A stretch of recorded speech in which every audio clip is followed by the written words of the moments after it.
And one.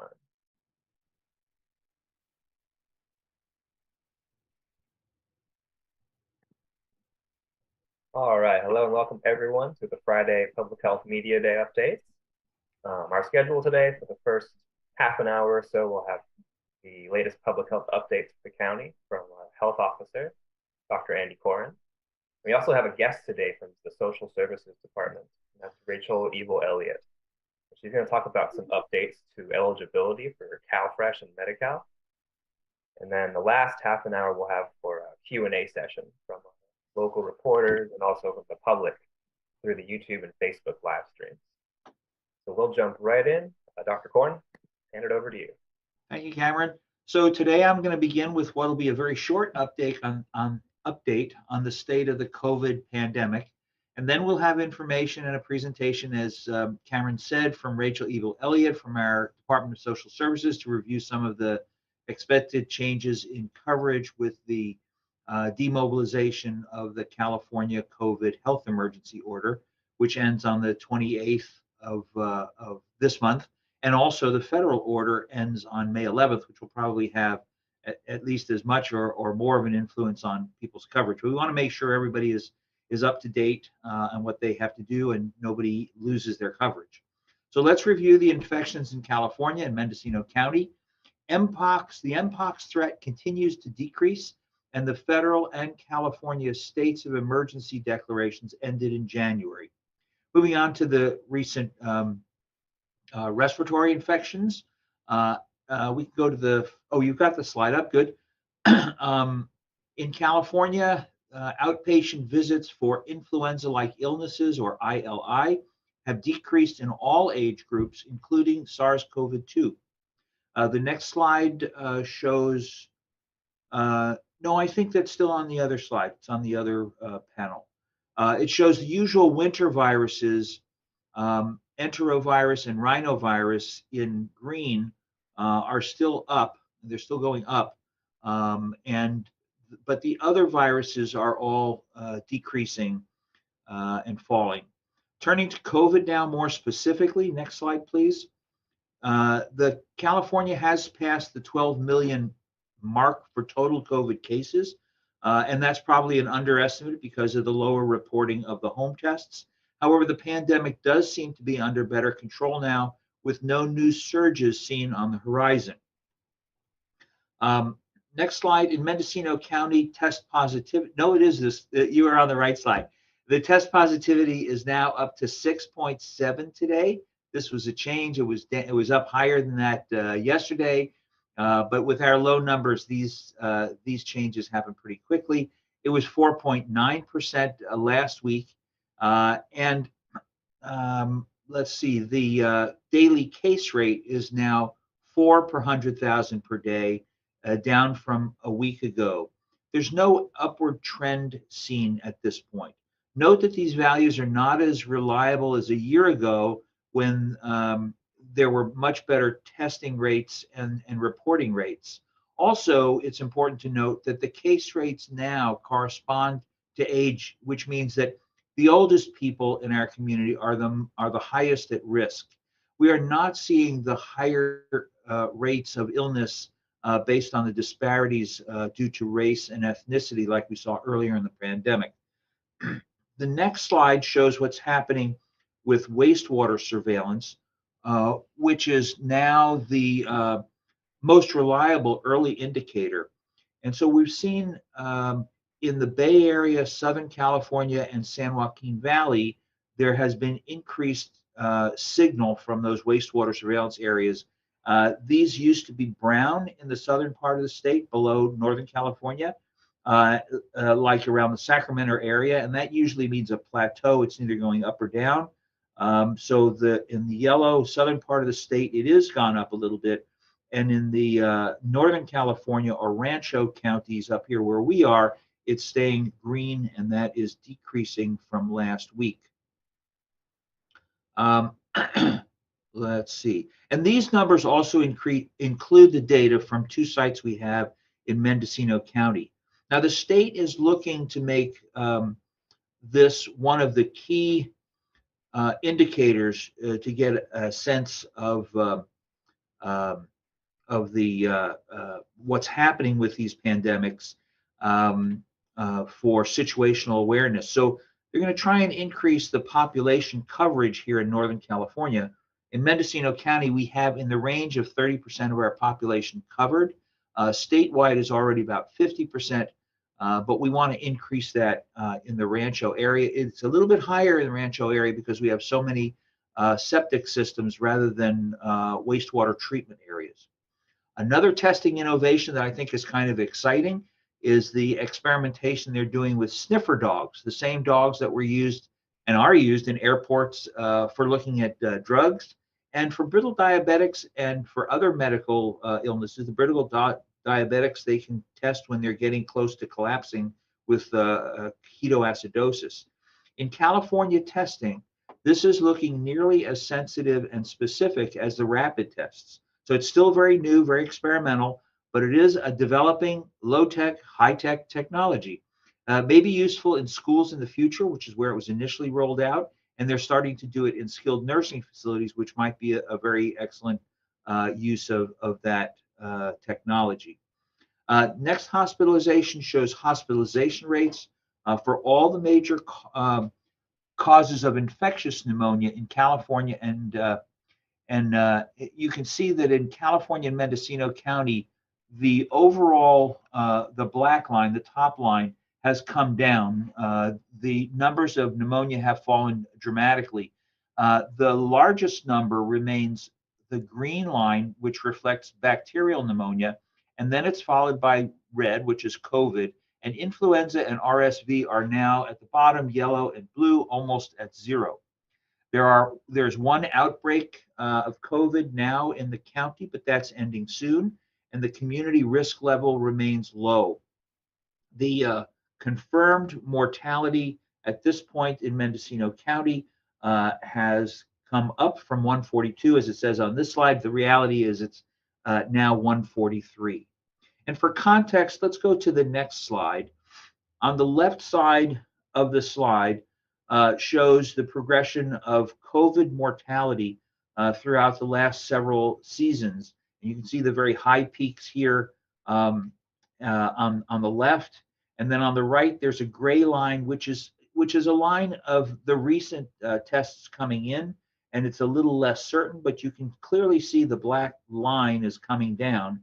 And it is actually less than it has been when you compare it to California flu mortality and through the average flu mortality in California. So that's actually a very good sign that it's come down that far.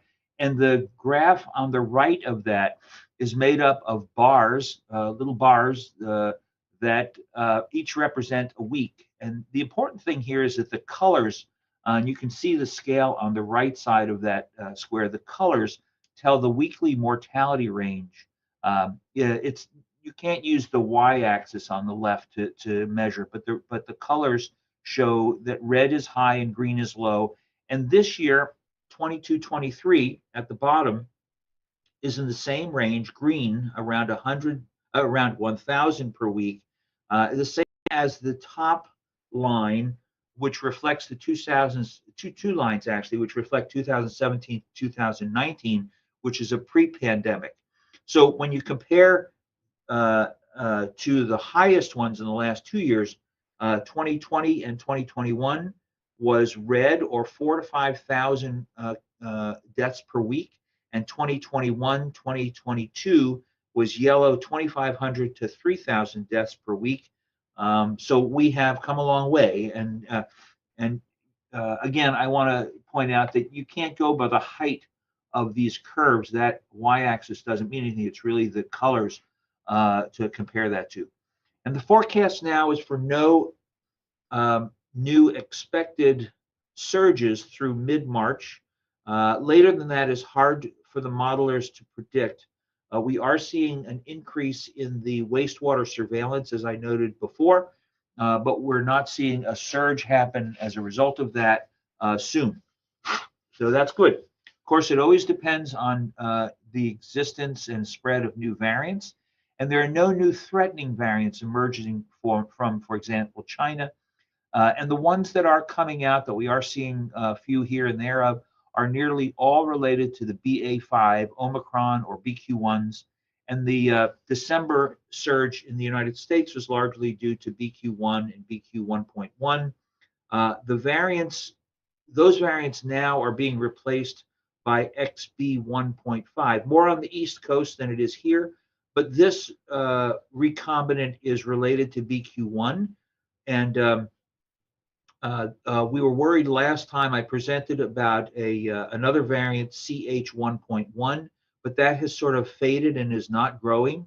And none of the currently followed variants are seen as a significant threat. So the FDA, CDC, and CDPH all continue to recommend vaccines, the bivalent boosters, for everyone over 6 months old. They're the safest and most effective and the most powerful deterrent to another COVID surge. And again, I just want to emphasize that the currently circulating viruses that we have that we can spot worldwide should all be sensitive to the bivalent vaccine. Paxlovid, also the antiviral treatment, continues to be a great defense. Paxlovid prescriptions can be obtained through your local providers or through the California Telehealth Service, which is free. And that is Sesame Care, SESAMECARE. The telephone number is 833-686-5051, or you can get to them online at www.sesamecare.com/COVID-CA. But say that you're from California. This is a national telehealth service, and they do have subscriptions that people have to pay for. But California California Department of Public Health has paid for all of the residents of California. So make sure you tell them that so you don't get charged. So just winding it up with the current recommendations now are still get your vaccines and your boosters. It's not too late. This is great to get them now. Test if you feel ill, and also test before and after travel and before gatherings. Free tests are available now from CDPH at the schools, our neighborhood health centers, and the Department of Public Health sites. They're also available online again from the federal government from covidtests.gov, covidtests.gov, or call 1-800-232-0233. And also at some pharmacies paid for by insurance and Medi-Cal and Medicare. Make sure you let people know and show your card so that the pharmacies don't charge you for it. If you're COVID positive, contact the provider or the telehealth service, Sesame Care, to get a treatment. And then remember, masking is the most effective to protect against all of the winter viral infections. And this is especially important for the more vulnerable individuals and their families. Finally, cover your coughs, maintain safe distances in crowds, and wash up often. And when it's possible, increase the indoor ventilation for long-term protection. So with that, since the state and federal emergencies are coming to a close, I'm going to turn this over to Rachel Ebel-Elliott from our Social Services Department. And after her presentation, we can both be around for answering questions.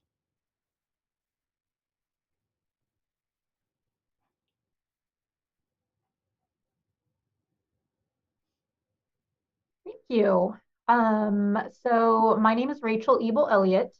I'm the Deputy Director for Employment and Family Assistance Services here, Mendocino County Department of Social Services. And we administer the programs of CalFresh, Medi-Cal, and CalWorks. Also includes our Welfare to Work program. So what I wanted to talk to you about today were some changes that are upcoming with the COVID-19 flexibilities ending for our CalFresh and our Medi-Cal programs. So the first thing that I want to talk about is our CalFresh emergency allotments, which is a supplemental benefit that households have been receiving since March of 2020. Those emergency allotments are ending, And the last benefit month is the month of February. However, since those benefits actually are issued the month after the benefit month, households will receive their final emergency allotment in March. March 26th will be the date. So just a little bit, the emergency allotment was a temporary increase to the regular CalFresh benefit amount. It raised the allotment for households to the maximum allotment for the household size, with households receiving at least an additional $95 per month in CalFresh benefits. So as I stated before, the change is that those emergency allotments are going to be ending with the month of February allotment, benefit allotment, which will be issued in March. And the reason that those allotments are ending is in response to the official end of the COVID-19 pandemic, with the signing the Consolidated Appropriations Act of 2023. So this is really important because households may not even realize that the additional CalFresh that they've been receiving was tied to these emergency allotments. Households would have been sent out a letter letting them know about the end of the benefits. There has been some social media postings, and there will be a press release from the county regarding this. I think on the next slide, we'll see really what an impact it is going to be to our community, with households receiving fewer benefits for CalFresh. There are additional resources available for food through our California food banks. Also, households can contact their worker if they have questions about which specific food banks are available. And we will be updating our social services webpage with that information as well. So this slide is talking about a couple of things. We can see a couple of things from this slide. We can see how much our county caseload, our CalFresh caseloads have grown.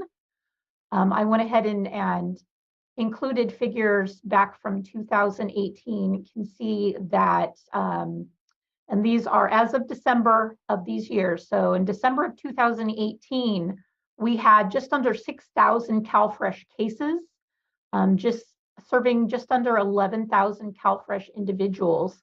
And we could see on the average, Mendocino County issued about $1.5 million in CalFresh benefits. So for 2022, in December, our caseload, we can see our caseload growth, almost 10,000 CalFresh cases and a little bit over 16,000 individuals served through the CalFresh program. And also, we can see that the average monthly issuance for Mendocino County was just over $4 million per month, equaling out $48 million for the year. And I can tell you that for 2022, of that $48 million in CalFresh benefits that were issued, 18 million were through the emergency allotments. So that's going to be, if we project into the next year, we're going to see a significant reduction in CalFresh benefits to our households. Also, upcoming changes for Medi-Cal. Since March 2020, we have maintained enrollment for households regardless of change in circumstances, change of income, change of property, as one of the COVID-19 flexibilities. However, also due to the Consolidated Appropriations Act being enacted, that is going to be changing. As of March 31st, the continuous coverage mandate will no longer be in effect. So what this means for us is beginning April 1st, we will start our annual redetermination process to redetermine Medi-Cal for all of our Medi-Cal households. This is going to happen in a sequence. So I just want to make sure that the community is aware that renewals are, we're not going to get to April 1st and then every household is going to have to renew their Medi-Cal during that month. In order to spread out the workload for the county and to ensure the maximum coverage for households, those renewals are actually going to be processed on the same schedule that households held prior to the continuous coverage requirement. So for example, if their last redetermination that they had was in September of 2019, their next redetermination is going to be due in September of 2023. So just wanted to make sure that households are aware of that. Also, we actually begin the renewal process about 85 days prior to the renewal due month. So those renewals, that process that we're going to start in April is actually going to be for the renewals that are due in June. So initially, what we will do is we will run the case information through the state and federal database systems to see if there's a reasonable match. Some households will automatically renew. If the information is within a 20% reasonable compatibility, households may never have to respond or may never receive a packet. They'll just get a letter in the mail, a notice stating that their Medi-Cal has been redetermined. Prior to March of 2020, this happened for about 41% of cases throughout California. They were auto-renewed through that reasonable compatibility process. And then counties would have to touch roughly 60% of those cases. Now, since we haven't been acting on changed information, cases don't necessarily have the same or have not been updated. And so they may not have as much success with that reasonable compatibility. So what the state is seeing is that probably about 25% of cases now will pass with that reasonable compatibility. And then the county will have to manually redetermine about 75% of the cases. So in the sequence of events, April, we will begin our ex parte review, meaning kind of behind the scenes, we look at the known information for the case to see if we need to send out a packet or if we need to send a request for verifications. And then in June, households may start to see a notice of action if the renewal remains incomplete because we haven't received the needed information, or if somebody's eligibility has changed and then they're no longer eligible to Medi-Cal. And then June 30th may be the final day of Medi-Cal eligibility for discontinued beneficiaries.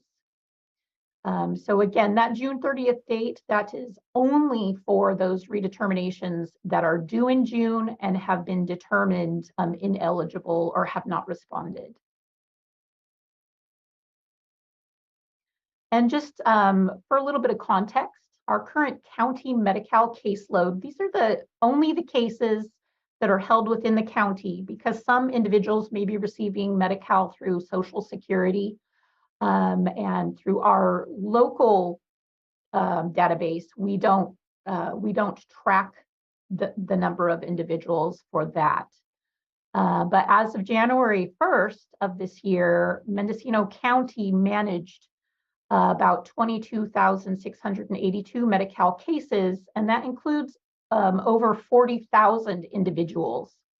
And then I broke it down into the number of adults almost 28,000, and then children, a little over 12,000 children whose Medi-Cal is managed by the county.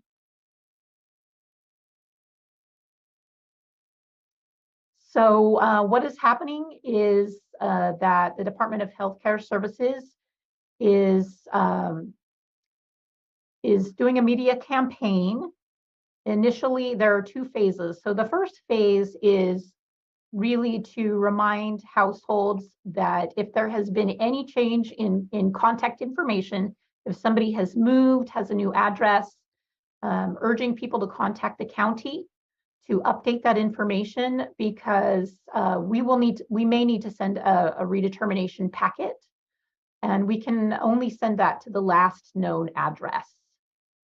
There are some additional things that the county is doing or that the state is allowing. For example, if we're receiving returned mail that has from the USPS with a forwarding address that's indicated by the US Postal Service, we are actually able to update that address in our system and resend a packet. So every household, every Medi-Cal beneficiary actually should have already been sent a notice letting them know that Medi-Cal renewals are going to be resuming, and the state can tell based on the percentage of returned mail that they have received that we could see a significant number of Medi-Cal beneficiaries who may be disenrolled. So the current Medi-Cal caseload statewide is about 15.2 million beneficiaries, and they've seen about a 12% return of mail. So the estimate is that there could potentially be up to 2 million individuals losing coverage because we've lost contact.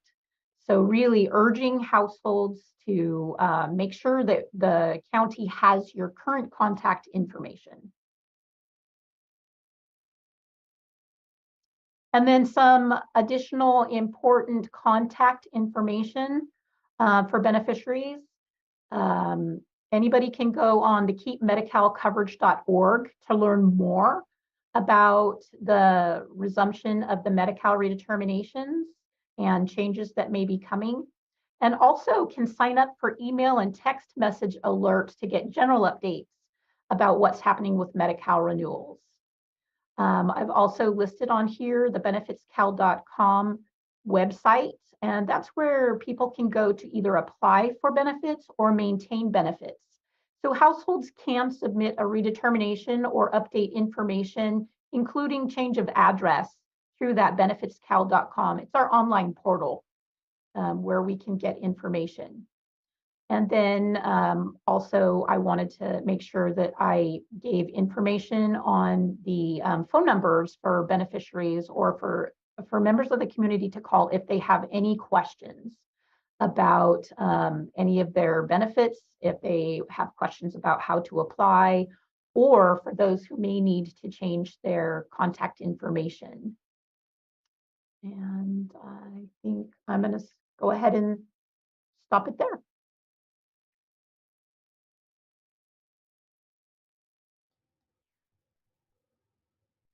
All right, thank you, Rachel. Thank you, Dr. Coren. So we'll jump into our Q&A question and answer portion now. And for the structure there, we'll just go one media outlet or one public question at a time. We'll just go in rounds until there's no more questions left. So let's see, it looks like we have KMUD, KMUD with us today. Kelly, do you have any questions for Dr. Coren or Rachel?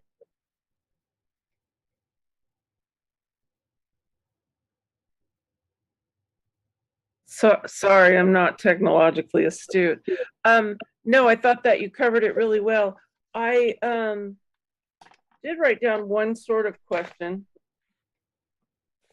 I moved things around a little bit here. Going forward, will Mendocino continue to keep data flowing out about the number of cases, or now that it's below a standard year of other kinds of flus, we'll just let it meld in to the background? Well, that's a great question, Kelly. We've cut back the amount of energy that we've devoted to updating these charts because uh, we're getting less of the information from when we poll the hospitals, and the state is producing a lot less of that data now. But our intention is to continue the dashboards and work with the information we have to keep everybody updated. Okay. And then I guess my other question is, have you noticed a pattern with folks who are unvaccinated who come into contact with the current, platter of variants that are in our communities? I know that in Southern Humboldt, I haven't paid attention as closely in Mendocino County, but up here, we have a significant percentage of our folks who are unvaccinated. And because we're so rural, I'm predicting there's a significant chunk of those that are still naive to the virus, biologically speaking. Yeah. Yeah, we have, I think we're probably in the same boat as Humboldt County. We may actually be a little behind. I've sort of followed the area because they're part of our region. And yes, we also know that there is still a significant increase. I think it's 2.4 times greater illness for the unvaccinated versus the vaccinated. And I think it's up to 3 times a greater mortality rate for people who have been not vaccinated compared to people who have been vaccinated. So the vaccines are still very valuable, and we want to get everybody vaccinated if possible. I think you may be asking a little bit different question. So do you want to clarify, or did I give you? You gave me some really good information, but I'm also wondering, like, if them seeking Paxlovid earlier is beneficial to the outcome. That no. Go ahead. I'm sorry. Did you want to finish the question? I just no. Go ahead. So excited. Yes, the Paxlovid decreases the intensity of the infection, the duration of the infection, and the spread, the contagiousness of the infection. So, and it's most effective if it started within 5 days of the onset of symptoms or the positive test. So we really are encouraging people to use the Paxlovid. It's useful against all the currently migrating variants, and it's also underutilized. So that's why I've given out the number for Sesame Care. There's a lot of people who will go to their primary care doctor or their clinics, and they just can't get in. And this is a way to get this information. And it's there's a provider at the other end who asks a bunch of questions to make sure that they're eligible and so on and so forth. And there's not going to be likelihood of any contraindications or medicine interactions. And then a prescription can be called into the pharmacy. They can look up based on your zip code. So so we want to get people that Paxlovid. And what kind of a medicine is Paxlovid? It's not an antibiotic, but speaking those kind of terms so people can understand what it is. Well, what it does is it stops the virus from multiplying. Basically, it interrupts some of the mechanisms in viral multiplication, and that's the way that it defeats it. And actually, it allows the body to defeat it. Okay. Well, thank you for that. Thanks for letting me ask so many questions. Sure. Nice to have you on board. Yeah, thank you, KMUD. Looks like we also have the Independent Coast Observer with us. Susan, did you have any questions you wanted to ask? Yes, please. Can you hear me? Yes. Loud and clear. Okay, great. First of all, to continue what Kelly just asked, is it, to your knowledge, the California Department of Public Health going to continue keeping all their stats so that we, the press, have something to refer to? The California Department of Public Health has done a fantastic job guiding us through this pandemic, and they boosted their numbers. And we are seeing that, with the demobilization, they're going to be changing, I'm sure, some of the staff devoted to this as it's no longer necessary. And but continuing to work on issues important to the health of the state, including infectious diseases. I mean, this wastewater surveillance is a process that is starting and just is, I think, less than a year old, but we're really trying to have it cover a much larger group of Californians. And so the epidemiology has to follow that. There are many things scientifically that they're doing and trying to understand now about COVID. So it's not going to be much less, but if the numbers are significantly less, then we think that the Department of Public Health is transferring the bulk of responsibility to patients and their providers. It's a medical disease, and initially, when it was an emergency and there were so many, thousands and thousands of people who were affected, public health had to be involved and was, of course, involved in vaccinations and getting out the monoclonal antibodies and now Paxlovid, and keeping a lot of data so people would be updated. Hopefully, we'll see a little fading of this emergency, and they will be able to get on to other things. For example, things like climate change that affect our nation and our state so much. A lot more energy has to be put into that. And things like getting school children vaccinated. There are some other issues.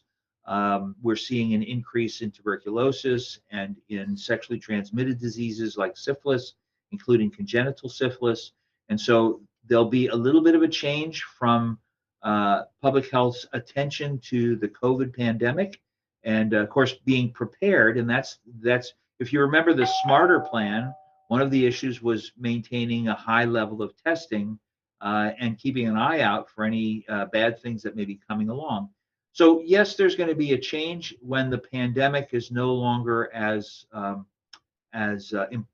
wouldn't say important, but when it becomes less prevalent and there are less issues that we have to address from public health's point of view. We'll still keep an eye on it, but I'm sure that there'll be a change of personnel to some other very important projects. Well, are doctors still going to be required to report deaths from COVID to the Department of Public Health? Yes, reporting deaths is going to continue. There's a change in the definition of outbreaks, and all positive tests are not now reported. And outbreaks that may happen in small businesses are decreased. The major outbreaks have to be reported to the Department of Public Health. So yes, there are some changes commensurate with the change in the pandemic. Right, but the pandemic, not to beat a dead horse here, but it seems like it's in the category of forgotten but not gone. I mean, there's still thousands of people dying every week from COVID. Yes. And so, when you compare that to something like how many people are dying every week from Mpox, it's probably a handful. Right. No, you're right. And it's not forgotten. What we're trying to do is demobilize the enormous amount of resources that were put toward this pandemic when it was high. Remember, I showed it in a slide before that it was 5,000 per week that were dying in, I think it was 2021, and then 3.5 thousand were dying per week in 21, 22. But now it's down significantly less. And at what point do we call this, a pandemic? And what point do we call it? They've used the word endemic, but the concern is at what point is it manageable by the healthcare system? People should know the signs and symptoms and what they should do to prevent. should get vaccinated, and when they do feel sick, they should have tests available to test themselves. They should use masks when they're sick or when they're going into crowded places. So the tools of dealing with this disease have been disseminated among the public, and to the extent that public health needs to be involved, we will continue to be involved. I meet with our health clinics and our hospitals on a regular basis, but it was much more important a couple of months ago when we were running out of beds, and it is less urgent at this point. Thank you. Sure. Thank you, Susan. Okay, let's take some questions from the public. A few have come in on Facebook. Looks like this one is for you, Rachel. If my CalFresh benefits are terminated, how can I get my case reviewed?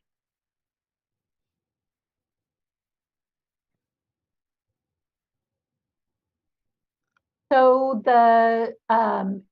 if CalFresh was discontinued, then the household should have received a notice of action, which would have the contact information for the caseworker. So that's going to be the best way to get a case reviewed, would be to call the worker and ask about the discontinuance to see if maybe we didn't have the current information or things have changed. That would be the quickest way. And then that worker would also be able to let the person know about next steps.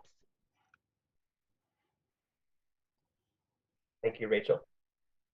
And let's see, this one looks like it's for Dr. Coren. If I have the flu, do you recommend getting the booster vaccine now, or how long should we wait to get the booster dose? So if you have influenza or another viral illness, your body is fighting that virus. And what we've usually done is said, well, wait 2 or 3 or 4 weeks and then get your booster vaccine, whichever it is, whether it's any other vaccine. So don't take it while you're at the peak of your infection. Great. And last question so far on Facebook is, how prepared are we for the next COVID surge? And I guess that's for me. I think we have our feelers out with this wastewater surveillance. We're still making those home tests available. I keep checking in with our schools to check absentee rates. We're looking for signs of early signs of a surge. If we see those early signs, then we have to look at what is our community doing, what additional recommendations should there be, and then we would make those recommendations through our schools, our hospitals, our clinics, and so on and so forth, and we would do it online. And if there's a significant surge, then we would up the frequency, for example, of these media addresses and press releases. And we do have the infrastructure set up so that we can boot back up again pretty quickly. And I think everybody knows that may be the possibility in the future. We've learned an awful lot from this pandemic, and we were clearly not in this shape in the beginning of this pandemic, and there was a lot of questions about really how bad it was. Now I think we know how to measure, and we know how to respond. And I think the general public knows how to respond much better if we let them know that this is really happening. It looks like no more questions from Facebook. Just want to check with our reporters one more time. Susan or Kelly, did you have any final questions?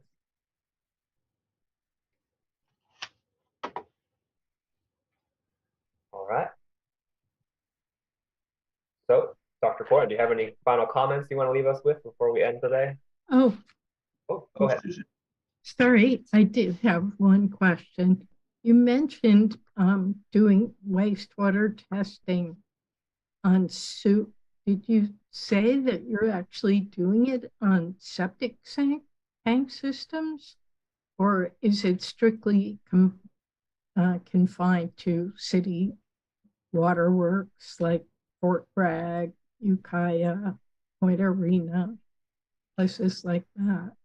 Yeah, well, actually, it is confined to, at this point, to Fort Bragg and Ukiah. We're looking to add more. I don't think Point Arena is on that. It has to be a larger system for it to have any statistical value. So doing it on a small septic system, which may be just a family or a few families in a small community, Right, would not give us as much information, and it would take a lot of infrastructure and cost to be able to do that. So, and they right, have done on a regular basis, so we have some comparisons. right. Well, I guess does Willits count as a larger system Yes, it or, does, and we're making every effort to include them. There are issues of cost, even though it's being subsidized. The wastewater system that wants to go online still has some personnel time to put into doing that. It's a regular test at 3 times a week at this point, and it has to be mailed off to a laboratory who can check the levels, the signals that come from it, and then they also do some whole genome testing to see if there are new viruses that are emerging. So it's a bit of work behind the scenes, but even right, on the ground at the wastewater site, it takes some personnel time, and as you know, our cities are not rich, and so they have to figure out how they can get themselves online. However, the federal and state governments have been subsidizing, and so the initial outlay of money for the machinery to do it, and then the post and the lab testing has been taken up by grants so far. But that doesn't say that the wastewater systems can all join easily. right? Okay, thank you. Kelly, it looks like your hand's up, but go ahead. Yeah, and I'm unmuted and I have the right screen up. Thanks for your patience. You're in good shape. Let's see. You put up a bar graph, a horizontal bar graph, and you indicated there were a number of years in red and green. And did I read that correctly in understanding that the current year for pneumonia type deaths is comparable to the 2017-18 year? That's whichever one was the very top one. Let me see. The total deaths. Was that the point? I want to make sure that that was the point you tried to make. I think I'm not sure which graph you're talking about. There's several graphs that I put up here. Yes, this one was 5 bars that ran across and they had greens and reds. Oh, okay. So yeah, let me pull that up just on my here. Yeah, so each bar was a year, and each vertical bar was a week's worth. And when there were a certain number, and this is respiratory deaths, it was total respiratory deaths, not just COVID. And so when there, you had it right there. That's great, Cameron. So on the right, the height of these little bars is not what we want to measure. It approximates, but the y-axis on each of those lines is a different scale. So the best thing to do is to look at the color, and it is comparing the color at the bottom one, which is this year's, is green, and that compares to what it was in the top 2, which were pre-pandemic. And then as the pandemic started, on that third graph, you can see it turns a little yellow, and then it gets really red in the third graph, and it comes back down to a denser yellow last year. So yeah. And so if we have returned to influenza type deaths being as low as they were before the pandemic, are public health professionals feeling like it's going to stay at that rate? We can't tell you how it'll stay. I mean, we're still watching that very closely, and every week we talk about it. And there are people who do this, and that is that's their profession. Is they look at these numbers and they do forecasts and models and so on and so forth. And there's a lot of high tech stuff and mathematics that goes into that. They will still follow it. But what we want to see is I have another question. I'm full of them. Are you in Mendocino County tracking unexpected deaths? So I'm getting at the point of we are seeing nationally and internationally higher than usual deaths, and they don't more than they were expecting from the general background average. And I'm wondering, is there any chance that COVID is causing some of these other deaths that we don't know what their cause are? It's a good question. I haven't seen any studies related to that recently. Okay. Yeah, or I haven't seen any of those studies. Those are all of them. I finally ran out. Thank you. Well, those are good questions. You know, we also are worried coming up ahead of us what the influence of long COVID may be over the coming years. And there's big studies going on regarding long COVID. Usually that winds down in its severity after about a year, is what they're telling us now.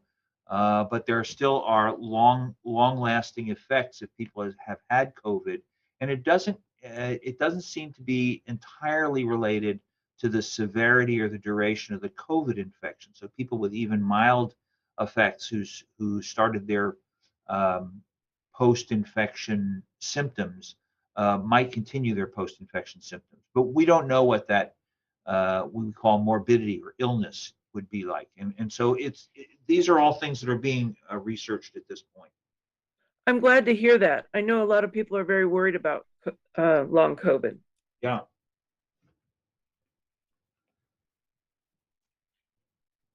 All right, thank you, Kelly. And it looks like we have one final question from Facebook. This one for you, Rachel, asking how can somebody get help requesting a Spanish translator to fill out a CalFresh application? So we do have bilingual staff available in both our Fort Bragg and our Ukiah office. And so we do have staff who are available to assist with completing applications. And it depends on the benefit as well. Somebody can call and request, and we can have somebody by phone assist them with either a paper application or assist them with an online application. So whichever would be easiest for the customer, either coming into the office or calling the office. Great, thank you, Rachel. All right, so we're about the last 5 minutes. Dr. Coren, do you have any final comments or recommendations you want to give before we end? Well, I think as we've said, we seem to have rounded a corner. We're in a lull at this point. We don't know far ahead what's coming, but it looks like we're going to have a lull up until mid-March, probably, unless a new, very vicious variant enters. What I want to do is make sure that people are remembering that if they are sick, they should stay home. They can get tested. And of course, stay home if they test positive. And if they do test positive, they should get that Paxlovid, which is very safe, a very, very low side effect profile, very few medicine interactions, and it really makes a difference in the course of the disease. To prevent the disease, you want to use your vaccines. If you're not vaccinated and not boosted, go get them. And then, of course, the prevention when you're in crowds is to use masks. They are still the most effective against all the winter viruses, not only COVID, but other winter viruses and other even bacterial infections. And that's especially important for the more vulnerable individuals who may be elderly and frail, or people who have immune compromising conditions. And other than that, we've been cooped up for a few years of this pandemic. So the sky is blue today. Get out there and enjoy a normal life when we can. We're going to keep our eyes out to see if there's any new variants coming along, any new problems coming along. We'll keep the community involved, but do your best to keep yourself healthy, and do get those vaccines and boosters to keep this off. Thank you, Dr. Coren. And Rachel, just wanted to check, do you want to give a quick summary of kind of what you went over? Yeah, I think the biggest message is I do want people to be prepared and to know that There may be a upcoming change to their CalFresh benefit amount with the ending of the emergency allotments, and also let customers know or beneficiaries know that it's going to be really, really important to make sure that you've updated your contact information, your mailing address with the county, and be on the lookout for any communication from the county, because we have, you know, we haven't been processing redeterminations over the last few years. And so I think customers may have become accustomed to disregarding mailings from the county. What I didn't mention is that's going to be really important is that for the upcoming Medi-Cal redeterminations, the ones that are sent out automatically through our system are actually be coming in a bright yellow envelope. So if nothing else, please be on the lookout for that bright yellow envelope, and you know, respond to the county when we're asking for information, so that we can, you know, we can keep people covered, because that's what we want to do. Is we want to keep everybody who is eligible for Medi-Cal, we want to have them continue with their Medi-Cal. I think that's probably, you know, the biggest message that I want to give. All right. Thank you, Rachel. And thanks to everyone that listened in today, who asked questions. We're going to keep going with the Media Day every third Friday of the month. So the next one's going to be March 17th, 4 weeks from now. So in the meantime, you can get updates from Public Health on Facebook page, on the Public Health website, and we'll see you in a few weeks. Have a great weekend. Thank you.